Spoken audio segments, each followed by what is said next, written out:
MKTV ప్రేక్షకులకి నమస్కారం. చాలామంది దేవాలయాలు దర్శించడానికి వెళ్తూ ఉంటారు. చాలామంది పెద్దవాళ్ళు, నాకన్నా పెద్దవాళ్ళు కూడా దేవాలయ నియమ నిబంధనలు అన్నింటినీ కూడా చెప్తూ ఉన్నారు. గ్రహస్థితి దోషానికి సంబంధించి మనం ఎక్కడికైనా గురువుల దగ్గరికి వెళ్ళినప్పుడు జాతకాన్ని పరిశీలించిన తర్వాత పలానా దేవాలయానికి వెళ్ళండి, ప్రదక్షిణలు చేయండి అని చెప్తారు. చెప్పినప్పుడు వచ్చేసి గురుగారు దేవాలయం ఎన్నింటికి తీస్తారు, పలానా ఆయన దగ్గరికి వెళ్ళాం, ప్రదక్షిణలు చేయమన్నారు అని మాట్లాడతారు. ఆయన దగ్గరికి వెళ్ళాము, ప్రదక్షిణలు చేయమన్నారు అనేటువంటి భావనే కనిపిస్తోంది తప్ప బాధలు పోగొట్టుకోవడానికి అనేటువంటిది అక్కడ మనకు కనపడదండి. ఆయన ఎందుకు చెప్పారు, దేవాలయానికి వెళ్ళినప్పుడు మనం ఎలాంటి నియమ నిబంధనలు పాటించాలి, ప్రదక్షిణావలయం ఎలా ఉండాలి. ఈ ప్రదక్షిణావలయం చాలామందికి తెలియక వాళ్ళు ఒక చుట్టూ, 2 చుట్లు, 3 చుట్లు అట్లా తిరిగేస్తూ ఉంటారండి. ముందుగా దేవాలయానికి వెళ్ళినప్పుడు ధూళి దర్శనం అంటారు. ధూళి దర్శనం అంటే మనం పాదరక్షలు వదిలేసిన తర్వాత గోపురాన్ని చూసి నమస్కారం చేయాలి. ఎందుకు అంటే, అయ్యా నిన్ను సేవించడానికి, నీ దర్శనం కోసం నేను ఎంతో దూరం నుంచి నడిచి వచ్చాను అని ఆయనకి సింబాలిక్గా మనం చెప్పడానికి, భగవంతుడికి, అమ్మవారికో అయ్యవారికో ఆ దేవతామూర్తికి మనం తెలియజేయడానికి మన కాళ్ళకు ఉన్నటువంటి ధూళి సాక్ష్యంగా ఆయనకి గోపుర దర్శనంతో మనం చెప్పాలి. తర్వాత కాళ్ళు కడుక్కుంటాం, గుళ్ళోకి వస్తాం. చాలామంది చేస్తున్నటువంటి పొరపాటు ఏంటంటే, గంటను ఇలా కొడతారు. గంటను ఒక్కసారి కొట్టడం వల్ల మృత్యువును ఆహ్వానించినట్టు.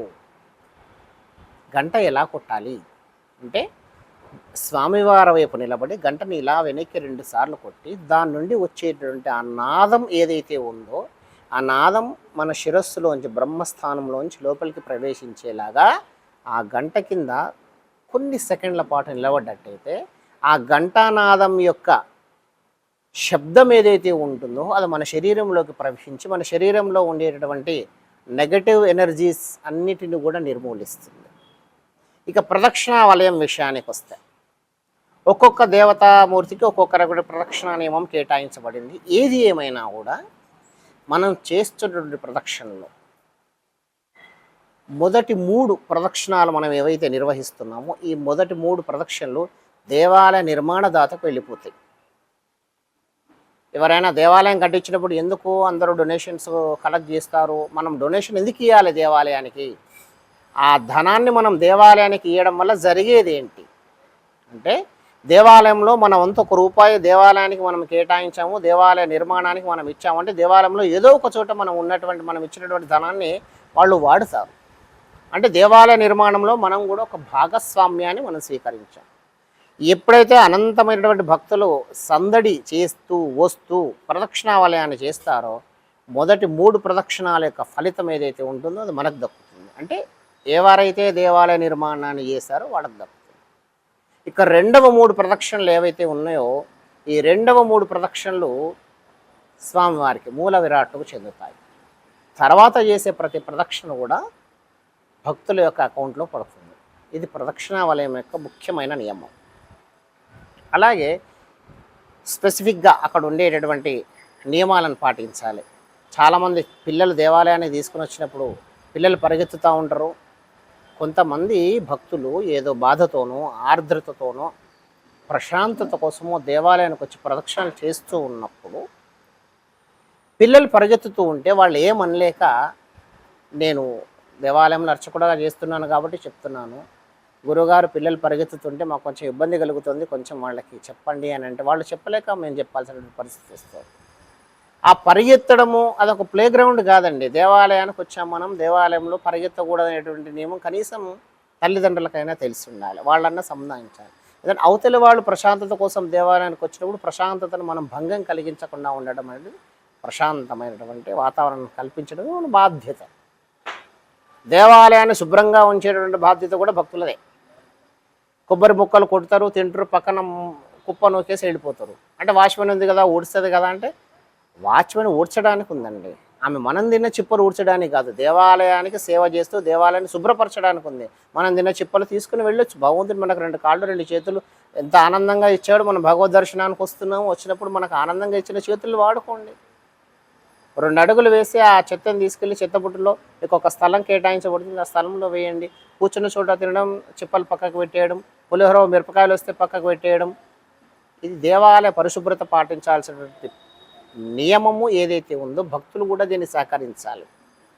అంటే దేవాలయ శుభ్రత మేనేజ్మెంటే కాదండి, దేవాలయానికి సంబంధించిన అర్చకులు లేకపోతే అక్కడ ఉండేటువంటి కమిటీ మెంబర్స్ వీళ్ళే కాదు, భక్తులు శుభ్రంగా ఉంచితేనే వాళ్ళకి అసౌకర్యం లేకుండా ఉంటుంది.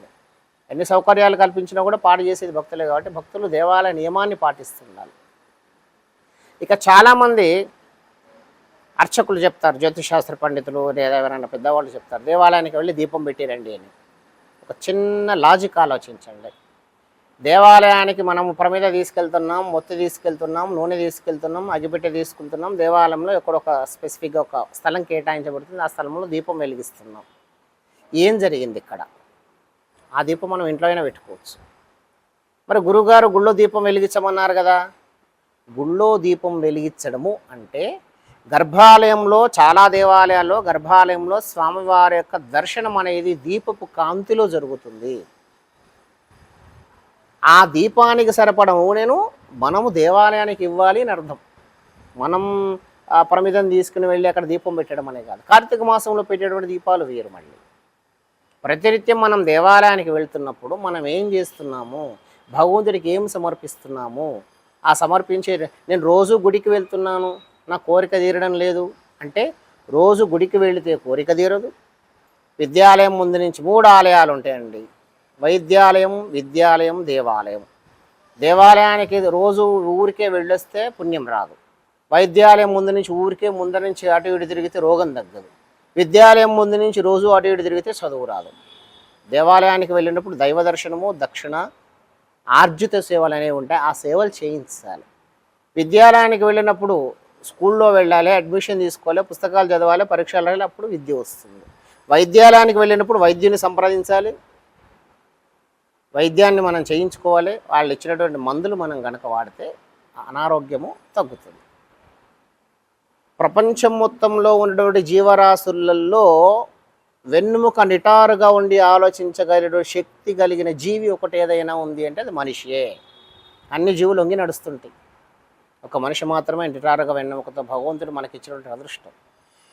దీంట్లో భగవంతుడి సేవ ఏదైతే ఉందో దాన్ని పద్ధతి ప్రకారంగా మనం గనక చేస్తే పుణ్యం ఎందుకు కలగదు? ఖచ్చితంగా కలుగుతుంది. దేవాలయ నియమ నిబంధనలను పాటించాలి, మౌనంగా తిరగాలి. ఇద్దరిద్దరు ముగ్గురు వచ్చిన వాళ్ళు దేవాలయం చుట్టూ తిరిగేటప్పుడు చేతులు పట్టుకొని, భార్య భర్తలు అయితే చేతులు పట్టుకొని ప్రదక్షిణలు చేస్తుంటారు, వాళ్ళకి ఇంత స్థలం లేనట్టు. గుళ్ళోకి వచ్చినప్పుడు ఎవరి దారి వాళ్ళదండి. దేవుడిని మొక్కుకోవడానికి వచ్చినప్పుడు, దేవుని నమస్కరించుకోవడానికి వచ్చి, దేవునికి మన బాధను వ్యక్తపరచడానికి వచ్చినప్పుడు పట్టుకొని కబుర్లు చెప్పుకుంటూ వచ్చేదానికి పార్కులో తిరిగినా ఒకటే, దేవాలయంలో తిరిగినా ఒకటే. కాబట్టి మౌనంగా దేవుడి దగ్గరికి మనం వచ్చినప్పుడు దేవుడు మనల్ని చూస్తున్నాడా లేదా అన్నది మనకు తెలియాలంటే ముందు మనం దేవుణ్ణి చూడాలి. చాలామంది ఏం చేస్తారంటే, దేవుడా నాకు ఇంత ఇస్తే నేను నీకు ఇంత ఇస్తా, ఆయన ఏమన్నా లంచగొండా? కాదు కదండి. నేను నీకు సేవ చేస్తున్నాను, నువ్వు నాకేం చేస్తావు అనేటటువంటిది మనం దేవుడి దగ్గర మాట్లాడాలి. అంటే భద్రాచల రామదాసు ఉన్నాడండి, ఆయన సీతారామచంద్ర స్వామికి దేవాలయాన్ని కట్టించిండు, నగలు ఆభరణాలు ఎన్నో చేయించిండు.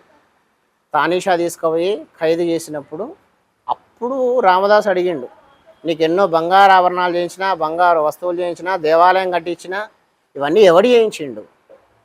మీ అమ్మనా, మీ నాన్ననా, మీ అత్తగారా, మీ మాంగారా, ఎవరు చేయించిండు? నేను చేయించిన. ఇవాళ నాకు ఈ శిక్ష విధిస్తుంటే నీకు కనికరం లేదా అని తిడితే రాముల వారు ప్రత్యక్షమయ్యారు. రామదాస్కి అంత అధికారం ఎందుకు వచ్చిందండి? ఆయన ముందు భగవంతుని ప్రేమతో సేవించాడు, పూజించాడు, అర్థించాడు, ప్రార్థించాడు. కళలో కనబడి దేవాలయ నిర్మాణం చేయమని చెప్పి వాళ్ళ నన్ను తీసుకుపోయి ఎవరి కళలోకి రాకుండా చేయడం ఎంతవరకు ధర్మం? మరి మనం ఏం చేస్తున్నామండి? దేవుడా 10 లక్షల రూపాయలు నువ్వు ఇస్తే నీకు 1 లక్ష రూపాయలు ఇస్తా అంటే దేవుడికి నిజంగా ఒక ఆలోచన కలిగింది అనుకుందాం, 10 లక్షల వాళ్ళకి ఇచ్చే బదులు నేనే ఉంచుకుంటా అంటే మనకేం వస్తుందండి? రూపాయి రాదు. నేను నీకు నువ్వు నాకు ఇస్తే నేను నీకు ఇస్తానడం కాదండి, నేను నీకు ఇస్తున్నాను. భగవంతుడిని మనం రుణంలో పెట్టాలి, మనం భగవంతుడికి రుణం ఉండకూడదు, భగవంతుని మనం రుణంలో పెట్టాలి. ఈరోజు నేను ఈ సేవ చేస్తున్నాను నీకు, వైద్యుడి దగ్గరికి వెళ్ళి మన రోగం గురించి మనం ఎక్స్ప్లెయిన్ చేయకూడదండి. మనం మందులు మనకి ఇది రాసేయమని మనము డాక్టర్కి చెప్పకూడదు. మన రోగ నిర్ధారణ చేసేటటువంటి వాడు వైద్యుడు. నాకు ఇలా అవుతుంది, వాడు కళ్ళు చెక్ చేస్తాడు, చెవులు చెక్ చేస్తాడు, నాలుక చూస్తాడు, ఎప్పటి నుంచి అవుతుంది, ఏమవుతుంది, ఎందుకు అవుతుంది. బాడీ మన శరీరం అంతా ప్రోగ్రాం తప్పింది. మనకు ఒక ప్రోగ్రామింగ్, మన శరీరానికి ఒక ప్రోగ్రాం భగవంతుడు ఇచ్చిండు, ఆ ప్రోగ్రాం తప్పింది. అంటే శరీరంలో ఇన్ని డిగ్రీల ఉష్ణోగ్రత ఉండాలనేది ఏదైతే ఉందో అది తగ్గిందో పెరిగిందో, దానివల్ల మనం వైద్యుని సంప్రదించాల్సి వచ్చింది. ఎందుకు జరిగింది, ఎలా జరిగింది, జరగడానికి కారణం ఏంది, రాత్రి ఏం జరిగింది, నిన్నేం జరిగింది, రేపేం జరుగుతుంది అన్న ఆయన తెలుసు. కాబట్టి దానికి సంబంధించినటువంటి ఒక మందు రాసిస్తే మనం వేసుకుని రోగాన్ని తగ్గించుకోవాలి. అలాగే భగవంతుడి దగ్గరికి వెళ్ళి నాకు ఇది కావాలి అది కావాలి అని అడగకూడదండి. మనకి ఏది అవసరమో అదే ఆయన ఇస్తాడు. అందుకని ఏం చేయాలంటే అంతా నీదే భారము. ఎందుకంటే మన కోరికలు పరస్పర పూరకాలు, ఒకదానికొకటి. సైకిల్ ఇచ్చిండు భగవంతుడు, ఇట్లా సైకిల్ ఇచ్చినావు కదా స్వామి, స్కూటర్ ఇచ్చినావు కదా స్వామి, బైక్ దానికన్నా కొంచెం పెద్ద దానికన్నా. మన కోరికలు అనంతాలు, ఇవన్నీ తీర్చాలంటే ఆయనకి ఏం మిగలదు ఇంకా. అందుకని మనం ఏం చేయాలంటే భగవంతుడి దగ్గరికి వెళ్ళినప్పుడు ప్రసన్న వదనంతో, ప్రశాంతమైన చిత్తంతో, పూర్తి ఏకాగ్రతతో దేవుడి మీద దృష్టి కేంద్రీకరించి మనస్సులో వేదనను పంచుకుంటే చాలు, ఖచ్చితంగా భగవంతుడు మనల్ని అనుగ్రహిస్తాడు. భగవంతుడి మీద విశ్వాసం ఉండాలి, పూర్తి విశ్వాసం.